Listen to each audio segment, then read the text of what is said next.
Саламатсыздарбы, урматтуу телекөрүүчүлөр, эфирде актуалдуу маек көрсөтүүсү сиздер менен мен Перизада Дүйшөнкулова. Азык-түлүктөргө жана маанилүү товарларга мамлекет тарабынан жөнгө салына баштаган бул тууралуу кенен билүү максатында эфирге бүгүн монополияга каршы жөнгө салуу кызматынын төрагасы Тайлаков Кеңешбай Доскуловичти чакырганбыз.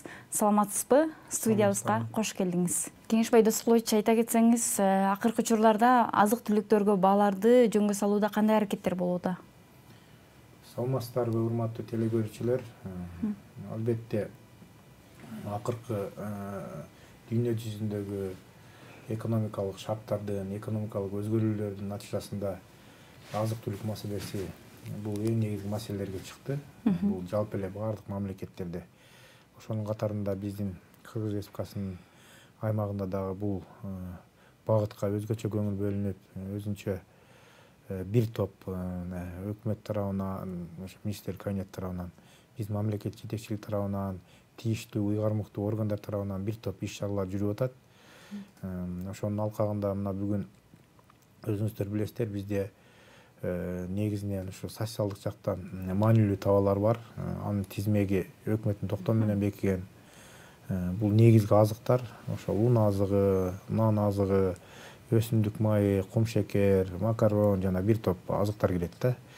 Анан бул жерге өзгөчө ушул азыктарга көңүл бөлүп, булардын баалары кандай болуп атат, көлөмү жетиштүүбү, ошол тараптан да бир топ иштер жүрүп атат. Бул жерде биз эле эмес, ушул министрлик кабинет тарабынан мисалга алсак, баягы сыртка чыгарбоо боюнча чечим чыккан, чектөө боюнча, сыртка чыгарууну тыюу салуу боюнча негизги азыктарга муну белгилесек болот. Бул да өз таасирин берип атат.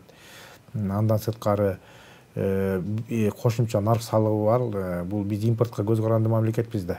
Көптөгөн азыктардан, ошол эле 3 түрлүү азыктан биз жалпы дээрлик мамлекетибизде өзүбүздү камсыз кылсак, бул жашылча, сүт азыгы негизинен, ошондой эле картошка азыктары боюнча өзүбүздү камсыз кылсак, эми калган азыктар боюнча буудайды мисалы үчүн сырттан алып келебиз. Ошондой эле өсүмдүк майында дээрлик 85% сырттан алып келебиз, кум шекердин бир 50% жогорусу сырттан алып келебиз. Ошон үчүн бул жерде баягы мамлекетке ичине кирип атканда кошумча нарк салыгын 0 убактылуу пайызга түшүрүү боюнча дагы министрлик кабинетинин чечими чыккан. Бул жерде дагы бул 12% түзөт. Бул да таасирин берип атат ушу баалар туруктуу кармоодо. Андан сырткары ошол эле биз тараптан күнүнө тийиштүү мониторингдер, талдоолор жүргүзүлүп, рынокто кандай өзгөрүүлөр болуп атат, кандай багытта өзгөрүүлөр болуп атат, ал жакка дагы биз тыгыз көзөмөл жүргүзүп атабыз да бүгүнкү күндө. Бул жерде биз талдоо ыкмаларын ошондой эле коңшу мамлекеттерге жана ЕАЭС мамлекеттерине да көңүл бөлүп атабыз. Ал жакта кандай кырдаал болуп атат, баалар кандай өзгөрүп атат. Ушундай ыкмалар менен жалпысынан иштер алып барылып атат. Бирок акыркы мезгилдерде ошо жыл башынан эле айтсак, кээ бир азыктарга жалпысынан өсүүлөр катталды да бүгүнкү күндө. Ошол эле ун азыгына 20% тегерегинде жыл башынан бери көтөрүлүүлөр болду, баалар көтөрүлдү. Кум шекерди өзүңүздөр көрүп атасыздар, ал жерде да баалар көтөрүлүп, андан сырткары өсүмдүк майына да баалар көтөрүлгөн. Бул 10% тегерегинде да, кум шекерге боюнча бир 20% тегерегинде жыл башынан бери көтөрүлүлөр болду. Анан ушул ыкмалар менен иштерди алып барып атабыз бүгүнкү күндө. Биз өзүбүздүн монополияга каршы кызмат тарабынан аймак түзүмдөр аркылуу апта сайын мониторинг жүргүзөбүз. Анан бааларды жана ири ишкерлер бар, ири субъекттер бар, алар менен түшүндүрүү иштерин жүргүзөбүз. Бул экинчи ыкмабыз да.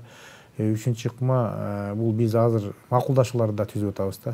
Субъекттер менен, мисалы үчүн, монополдук деңгээлге ээ болгон, үстөмдүк абалды ээлеген субъекттерибиз бар. Ошол эле кант рыногунда алар менен макулдашуу түздүк. Бүгүнкү күндө баягы кум шекер боюнча алар баягы ири соода түйүндөрүн жеткиликтүү деңгээлде камсыз кылып берет. Ал жерде баягы лоялдык карта системасы менен күнүнө 1 килограммга 79 сомдон алса болот да. Ал эми андан өткөн жогорку башка жогору килограммдан алам десе, анда бир 85 сом тегереги. Ушундай ыкмаларды киргизип атабыз. Бул баягы социалдык маанилүү катмарды жеткиликтүү баада камсыз кылып берүү жаатында да. андай ыкмаларды киргизбесек, баягы акыркы мезгилдерде буга чейин дагы ажиотаж болуп, туура эмес маалыматтар кетип, анан дүрбөлөңгө түшкөн учурлар да болду. Ошон үчүн массалык маалымат каражаты аркылуу, өзгөчө сиздер аркылуу дагы көп учурда кайрылып атабыз. Биздин жарандарга, субъекттерге ошондой ыкмалар менен иш алып барып атабыз да. Анан жалпы эле биздин мамлекетибизде ушу көбүнчө баа түзүмү баягы сырткы факторго жараша болуп калып атат да. Себеби дегенде башка мамлекеттерден алып келебиз, ал жерде дүң баасы, ошол эле ишкерлерибиз буга чейин баягы доллардын курсу менен дагы бир топ маселелер болгон. Азыр айтып атпайбы, эмне себептен доллар түштү, баалар түшпөй атат деп. Бүгүнкү күндө биз эске алышыбыз керек, дүң баалар өсүп атат. Ал доллардын курсу түшкөнү менен жеринде биз алып келген жакта ошол эле өсүмдүк майынын, ошол эле кумшекердин дүң баалары бир топ жогорулады. Ал курс ылдыйлаган менен ал баа бир калыпта турбайт экен да. Ошон үчүн бул жерде да таасирлүү болуп, анан жанагы ыкмаларды колдонуп, мамлекет жанагы кошумча нарк салыгынан алды, сыртка чыгарууну чектеди. Андан сырткары бүгүнкү күндө түз жөнгө салуу кирген жок. Түз жөнгө салуу албетте мыйзамда белгиленген тартипте каралган. Баа кескин 20%дан бир айдын ичинде өтүп кетсе, анда ошол эле Кыргыз экономика министрлиги, министр кабинетине сунуштап, министр кабинети ошондой жөнгө салуу киргизе алат да. Андан кийин биз тапшырма берет, анан биз бааны бирдиктүү эреже менен коюп, анан көзөмөлдөсөк болот. Бүгүнкү күндө ага чейинки иштер жүрүп атат. Бул рынок атаандаштык шартында иштер алып барылыш керек. Бир топ биздин ишкерлер, бир топ жеке жактар иш алып барат. Алар дагы бүгүнкү күндө колдоо жагынан бир топ биздин мамлекет башчыбыздын указдары чыккан. Аны да эске алышыбыз керек. Анан текшерүүгө бүгүнкү күндө мораторий кирип, буга чейин да текшерген эмеспиз. Ал жактарды эске алуу менен иштерди алып бардык да. Бүгүнкү күндө ошо жолугушууларды ири отуруп түз кеңешип, аларга өзүбүз талдоолор жүргүзүп, ошол эле алардан маалыматтарды алып, канчадан алып келип атат, кандай үстөп коюшуп атат, ошол жака да көңүл бөлүп атабыз да. Ошондой ыкмалар менен иш алып барып атабыз. Социалдык маанилүү товарлардын чекене баалары кандай болуп атат? Социалдык маанилүү товарлардын бүгүнкү күндө мен жалпы эле айтып кетсем, мисалы үчүн un азыгы боюнча айтсам, ундун биринчи сорту жанагы 36-37 сомдон баштап 55 сомго чейин бар да. Бул эми баягы аймактарга жараша, мисалы үчүн кээ бир аймактарда жогору болуп калышы мүмкүн. Бул жерде биздин өзүбүздүн ички компаниялардын ундары сатылат. Акун, Яшар, Эл Нур жана башка компаниялардын. Андан сырткары көбүнчө Казакстандан алып келген ундар сатылат. Анан бул жерде да биз баягы ун чыгаруучулар менен дагы макулдашуу былтыры эле түзгөнбүз. Монополияга каршы органы ошол убакта бул баягы экономика министрлигин жана вице-премьерликти жанагы Акылбек Өсөнбекович жетектеп турганда ошол убакта эле түзүлгөн да бул. Ошо Акылбек Өсөнбековичтин жетекчилиги менен алдын ала биз макулдашуулар түзүп, ун чыгаруучулар будайды алып келип Россиядан, анан унду чыгарышып, ал жерде кошумча нарк салыгын аларды да нөлдүк деңгээлге түшүрүп, анан бир топ алар өзү мындай макулдашуулардын алкагында бир топ эрежелер менен иш алып барабыз дегенде, бул жумушчу баягы жумушчу биздин жарандарга ордуларын түзүүнү көбөйтүү, андан сырткары ошол эле жанагы жемдин баасына таасир берүү, андан унун баасын кескин көтөрбөй, иреттүү баягы кармоо боюнча бир топ иштер жүргөн. Ошол макулдашууга кирген, ошонун алкагында да иштер жүрдү. Биздин ички керектөөдө дагы ошон үчүн баа башка коңшу мамлекеттерде болуп кескин көтөрүлбөсө дагы Казакстандын баягы ун баасылары көтөрүлдү да, ошон үчүн 55 сомго чейин. Ал эми нан азыгы бүгүнкү күндө 1 килограммын айтып коеюн, жанагы бөлкө нан деп коелу, килограммы 45 сомдон 85 сомго чейин бүгүнкү күндө сатылып атат да. Ошол эле сүт азыгы 55 сомдон 90 сомго чейин сатылып атат бүгүнкү күндө. Анан жанагы масло сливочное деп коет, бул жерде 250ден 600 сомго чейин. Эми рыноктарда ар түрдүү да баалар, аймактарга жараша. Кумшекер 79 сомдон баштап 100 сомго чейин сатылып атат. Күрүч азыгы боюнча 60 сомдон 50-60 сомдон баштап 160га чейин сатылып атат бүгүнкү күндө. Ал эми жанагы өсүмдүк майы бүгүнкү күндө 135 сомдон баштап литри 195-200 сомго чейин бизде сатылып атат да, литрине айтып атам. Анан албетте бул жерде эт бар, эттин баасы бүгүнкү күндө кой эти 450дөн 550 сомго чейин. Ал эми уй эти 440 сомдон 550 сомго чейин сатылып атат да. Эмне үчүн мал арзан, эт кымбат болот деп? Туура айттыңыз. Мен мал арзан деп берелем. Себеби дегенде ошол этке кээ бир биздин фермерлер болобу, ишкерлер болобу, ошо малды багып, семиртип анан этке сатат да, эт кылып сатат да. Анан бул жерде баягы этке алынган малдардын баасы деле мурдагыдай 40-50 миң сом эмес бүгүнкү күндө. 80 миңден 100 миң сомго чейин көтөрүлдү да. Ошол баалар алардын да көтөрдү. Ошону да эске алышыбыз керек. Себеби дегенде ал жерде жемдин баасы көтөрүлдү, мурдагыдай чөптүн баасы дагы жогору. Аларды эске алганда баягы фермерлердин да өздүк наркы бар да. Ошо эт чыгарган же болбосо тирүүлөй мал саткан. Анан кээ бир малдар албетте баягы арык мар болушу мүмкүн, түрүнө жараша баалары ылдыйлары дагы бар. Ал эми баягы базарга сатып атканда бул жерде өзгөчө бир багып, анан фермерлер иштерин алып барып, анан ортомчулар бар ал жерде бир нерсе. Ошон үчүн ушундай жагдай болуп кетет да, ортомчулар дагы өзүнүн үстөгүн кошот. Анан базарда сатып аткандар баягы местасына төлөйт, патент алат, жанагы этти кесип бергенине төлөйт. Алардын бүт чыгымдарын карап чыкканбыз биз. Карап эсептеп бир күндө 60-70 сомдон баягы чыгымдарын эсептеп чыкканбыз да, өзүбүз да карап.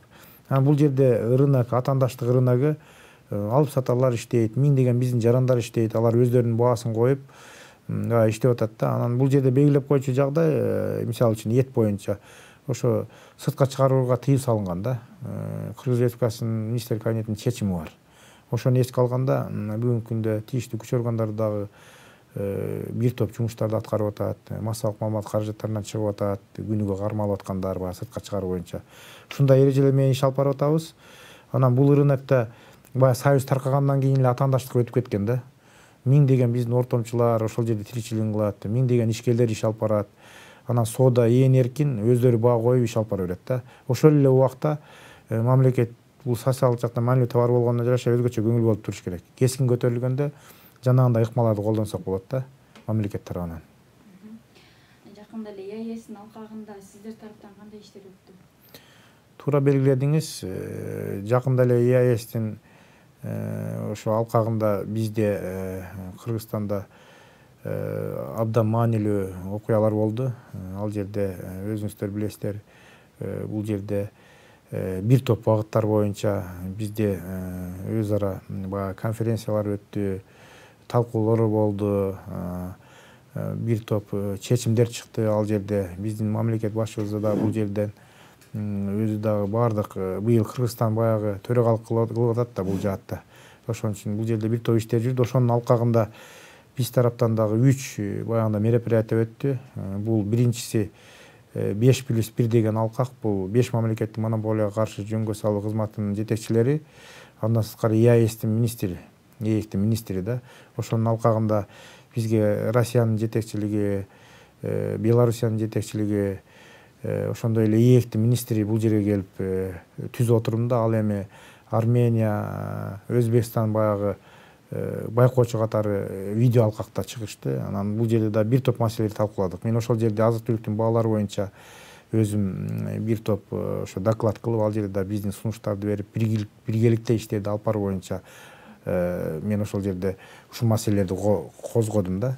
Анан ошол талкуулап, анан тийиштүү чечимдерге, эрежелерге багытталды бул иш-чаралар. Андан сырткары экинчи баягы коомдук кабылдама деген бар. Ал жерде биз ишкерлерди, биздин ишкерлерди, Кыргыз мамлекетинин ишкерлери менен ошо ИЭКтен келген жанагы министрлер, департаменттин жетекчилери, ошондой эле Россиядан, Белоруссиядан келген биздин жана жетекчилик монополияга каршы жөнгө. Алар ири отуруп түз кеңешишти. Биздин ишкерлер суроолорун беришти ошол алкакта. Анан ал жерде суроолоруна жооп алышты. Андан үчүнчү багытыбыз бул керектөөчүлөрдүн укугун коргоо боюнча дагы бир конференция болуп өттү. Ал жерде да биз өзүбүздүн салымыбызды кошуп бир топ жагдайларды талкуулап алдык да. Анан учурдан пайдаланып мен айтат элем, ушу биздин жетекчилик да жакшы шарттарды түзүп, ЯЭСтин алкагында бизге да мүмкүнчүлүк түзүп берди. Ошонун иш чарасынын натыйжасында биз жанагы маселелерди талкуулап алдык да. Сиз айтып кеткендей, былтыр 2021 жылы мамлекетке 183 миллион каражат түшүрүптүрсүздөр да. Быйылкы жылы 5 айдын ичинде канча каражат түштү? Анан кандай жол менен кайра сиздер мамлекетке кайтарасыздар? Ошону түшүндүрүп берсеңиз.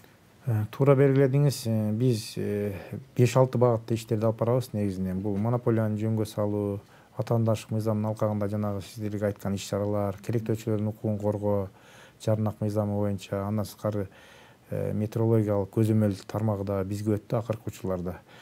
Ошонун алкагында биз тийиштүү монополияга каршы мыйзамдардын сактоосу боюнча иштер жүргүзөбүз. Мыйзам бузулган учурда, мыйзам бузулуу катталса, биз өзүбүздүн эрежелерди ишке ашырабыз. Биринчи эскертмелерди беребиз, предписанияларды. Андан кийин штраф баягындай бюджетке чегерүүлөрдү колдонобуз да. Ошонун натыйжасында туура белгиледиңиз, былтыр 170 миллион бюджетке чегерсек, ал эми 20 миллиондон ашык каражатты керектөөчүлөргө кайтарып бердик да. Биздин чечимибиз менен. Бул баягы керектөөчүлөрдүн укугун бузган учурларда. Ошол жерде былтыр ошондой чечимдерди чыгардык. Ал эми быйыл эле ушул акыркы мына 6 айдын ичинде биз 100 миллионго жакын каражатты мамлекеттик бюджетке чегердик да. Бул жаатта иштер күчөтүлдү. Бүгүнкү күндө өзүнүн мыйзамдык эрежелери менен иштер алып барылып атат. Албетте ошондой шарттар болсо биз жанагындай бюджетке чегерүүлөрдү, эскертмелерди берип, тийиштүү иш-чаралар жүргүзөбүз.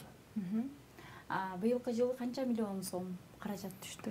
Быйылкы жылы 6 айдын ичинде, азыр мына 5-6 айдын ичинде 100 миллионго жакын каражатты бюджетке чегерип бердик. Ошол монополияга каршы мыйзамдарды бузган, талаптарды аткарбаган учурдагы эреже бузууларга салган бул айыппулдар да. Кеңешбай Доскулович, мына былтыр кышкы сезондо ар кандай болду көмүр баасы боюнча? Быйылкы жылы кандай тескеп жатасыздар, ушуну айта кетсеңиз? Туура маселе койдуңуз. Албетте баягы кыргызда бир жакшы накыл сөз бар. Кыштын камын жазда көрөр деп коет. Бүгүнкү күндө уже жай айына кирип атабыз. Биз баягы министр кабинетинин токтому бекиген. Ошо токтомдо бизге тапшырмалар берилген. Жана Кабак бассейниндеги көмүр чыгарган ишканаларга бааларды бекитип берүү боюнча, анан автомобиль менен ташуу боюнча баягы бааларын бекитип берүү боюнча биз ошону 25 майга чейин эле быйыл ошол 17 көмүр чыгаруучу компанияларга бааларды бекитип бердик. Бул эми 1400 сомдон 1450 сомго чейин да, 1390 сомдон 1450 сомго чейин тоннасына жеринен бул салыктарды эске алганда бекиттик да, 17 компанияга. Бул деген сөз баягы былтыркыга салыштырмалуу бир 7-8%га өйдөрөөк болду. Себеби дегенде күйүүчү майдын бааларын эске алдык, алардын кетирген чыгымдарын, жанагы ачуу иштерине кеткен чыгымдар бар. Алардын баарын эске алып, анан бул көмүр компанияларынын көпчүлүгү 2000ден кой бериңиздер, 2500ден кой бериңиздер, биздин чыгымдар дегенден биз эсептеп тактап, талдоолорду өткөзүп, тийиштүү эреже бар өкмөттүкү. Өкмөттүн токтому менен бекиген 83-чү. Ошол эрежеге ылайык бааларын бекитип бердик да. Анан бааларды бекитүүдө биз ошо салыктарды эске алдык, алардын чыгымдарын эске алдык. Баа кескин көтөрүлгөн жок. Бул 1 тоннасына 100 сом тегерегинде көтөрүлөр болду. Бул баягы ирети менен да. Бул баягы бир мешок алганда бир азыраак эле тыйынга тете болуп калат да. Ошон үчүн өз убагында бекитип бердик. Андан сырткары биз баягы Кара Кечеден балыкчы станциясына чейин баягы автомобиль менен ташуунун наркында бекитип бердик. Өз убагында да. Бул жерде 3 сом 43 тыйындан болду тонна километрине. Андан сырткары Кара Кечеден Нарын, Балыкчы, Каракол, Токмок, Кант, Бишкек, Талас, Балыкчы ошолордун маршруттарына баарына бекитип бердик. Ошондой эле баягы Жалал Абадтан чыккан мазуттун, Кыргызнефтегаздан чыккан мазуттун баасында бекитип бердик. Бүгүнкү күндө бардык шарттар каралды. Биз убагында бекитип бердик. Эми көмүр компаниялары, жергиликтүү бийликтер ошо көмүр менен камсыз кылуу иштерин жүргүзүш керек да. Камсыз кылып убагында. Анан тийиштүү иштерди алып барыш керек. Былтыркыдай жагдайга жол бербөө боюнча биз быйыл былтыркыга караганда 1 ай эрте бекитип бердик. Тигилерге дагы мүмкүнчүлүк болсун деп. Алар азыр жана өкмөттө дагы жыйын болуп өттү. 1-2 күн мурун биздин ушул министр кабинетинин төрагасынын орун басары Бактыгүл Төрөбаевдин жетекчилиги менен ал жерде да бир топ жергиликтүү бийликке, бир топ органдарга тапшырмалар берилди. Ошонун алкагында иштерди иреттүү жүргүзсөк, быйыл көзөмөлгө алып күз кыш мезгилинен ийгиликтүү чыгууга толук шарттар каралды да, десем жаңылышпайм.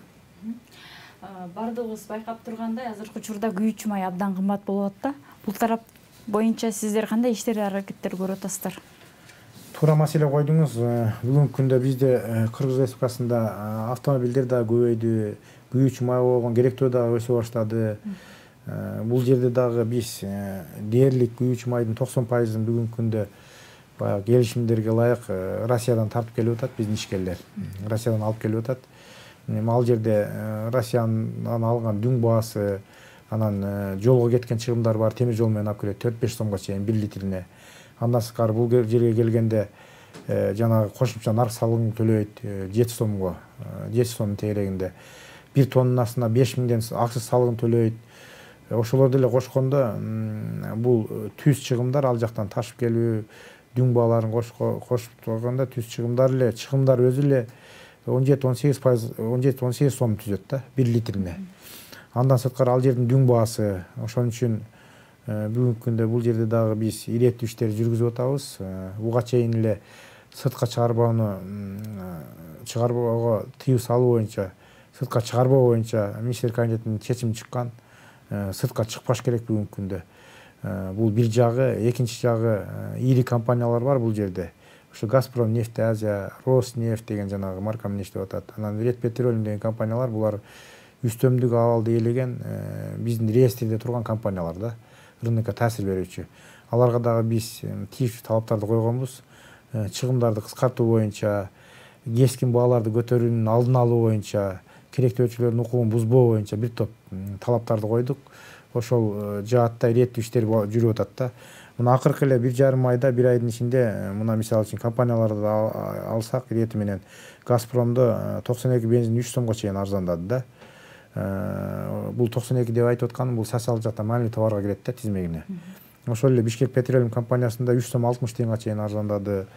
Андан сырткары мынау Партнер нефть деген компания 3 сом 20 тыйынга чейин 1 литрине. Альфа Ойл, Ред Петролиумда 4 сом 10 тыйынга чейин арзандады да, ылдыйлар болду. Ошол менен эле катар жана Автогаз деп коет. Автогаздын баасы дагы бүгүнкү күндө мисалы үчүн 28 сом 40 тыйынга чейин түштү. Бул башкача айтканда 4 сомдон 5,5 сомго чейин ылдыйлады да. Булардын баардыгы баягы реттер иштердин жүргөнүнүн натыйжасында. Анан албетте бул жерде бир 20га жакын компаниялар иш алып барат. Атандашты алкагында түз жөнгө салуу жок болсо да биз жанагындай эрежелер менен, ыкмалар менен иштерди алып барып атабыз да. Бул бааны туруктуу кармоого бүгүнкү күндө салым болуп атат. Мисалы үчүн башка мамлекеттерге салыштырмалуу деле айтсак болот да. Башка мамлекеттерге салыштырмалуу деле бизде Казакстандык ылдыйраак болуп атат. Себеби алар Казакстан өздөрү дүйнөдөгү нефть чыгарган ири мамлекеттерге кирет, 4-5 мамлекетке. Өздөрү нефть менен өздөрүн эле камсыз кылбастан экспортко да чыгарат да, биржалык баада. Анан ички рынокто булар жөнгө салуу киргизип, жанагы нефтинин саткан алган пайданы ошол ички бааларды турукташтырууга жумшап, анан баалы ылдыйраак кармайт да. Бюджеттен да чегерип турушат. Ошон үчүн бул жерде баалар бизге караганда ылдый. Бүгүнкү күндө ал жактан алып келбеибиздин себеби буларга сыртка чыгарбоо боюнча чектөөлөр бар. ЕАЭС мамлекеттеринде 2025 жылдын 1-январынан тарта бирдиктүү эрежелер ишке ашат да. Ага чейин эки мамлекеттин ортосунда сүйлөшүүлөр менен түзүлөт. Мисалы үчүн бизде АИ 92 бүгүнкү күндө орточо баасы 63 сом болсо, Россиянын өзүндө 65 сом. Казакстанда 35 сом да. Белоруссияда 72 сом, Арменияда 95 сом, Тажикстанда 90 сом, Өзбекстанда 68 сом да. Бир топ бизден жогору. Анан бул жерде дизелдик отун боюнча дагы айтсак, бизде дагы бир топ төмөн, Казакстанда бизден ылдый албетте.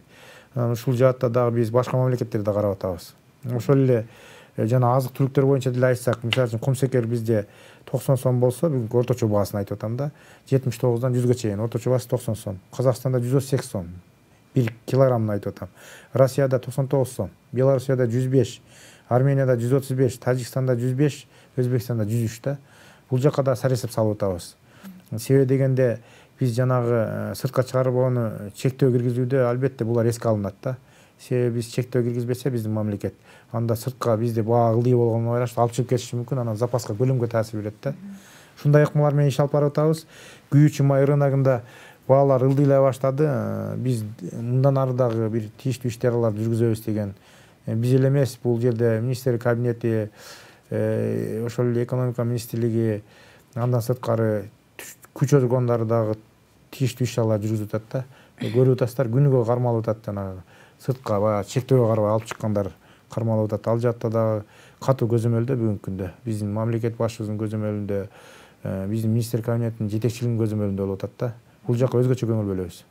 Кеңешбай Доскулович, кийинки маселе кадр маселесине токтолсок, сиздердин кызматкерлер бардык аймактарда барбы? Ошону айта кетсеңиз. Бизде негизинен ар бир областта түзүмдөрүбүз бар, аймактык райондордо жок, бирок областта түзүмдөрүбүз бар. Бишкек шаарында, Чүй областында, Нарын областында, Талас, Ысык көл, Баткен, Ош, Жалал Абад областында түзүмдөрүбүз бар да. Биздин жерлердеги иш чараларды ошо аймактык түзүмдөр аркылуу ишке ашырабыз да. Аймактык түзүмдөр аркылуу ишке ашырабыз. Ал тыкыр менин көзөмөлүндө ар күнү биз ошол кандай иш кылып атат, ушул рынокду турукташтыруу жаатында, социалдык жакта маанилүү товарларды көзөмөлдөө жаатында мен ар күнү маалымат алып, тийиштүү иш чаралар жүргүзүп турабыз да. Кеңешбай Доскулович, биздин жарандар сиздерге кантип байланышса болот? Ыкчам түз байланыштар барбы? Ошону кошумчалай кетсеңиз. Бүгүнкү күндө бизде антимонополия gov.kz деген сайтыбыз бар, расмий. Ошол жерде бардык маалыматтар, бардык аймак түзүмдөрдүн телефондору түз кайрылуу боюнча камтылган. Ошол жерге кирип, биздин сайтыбызга ал жерде маалымат алса болот. Ар бир жерлеринде, ар бир аймагыбызда тийиштүү телефондор ошол жерге камтылган. Андан сырткары учурдан пайдаланып мен биздин керектөөчүлөргө кайрылып кетер элем. Бүгүнкү күндө мамлекет жетекчилиги тарабынан, ошондой ыйгарым уктуу органдар тарабынан бардык иш чаралар жүрүп атат. Тийиштүү көлөмдөр боюнча ошол эле биздин Матрезев деген кампабызда дагы тийиштүү өзүнүн көлөмдөрү бар.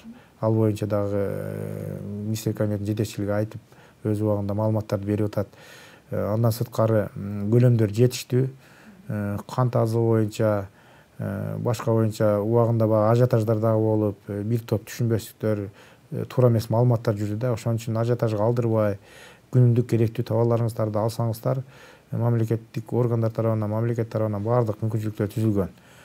Көлөм жагынан дагы, баа жагынан дагы тийиштүү иштер жүргүзөбүз.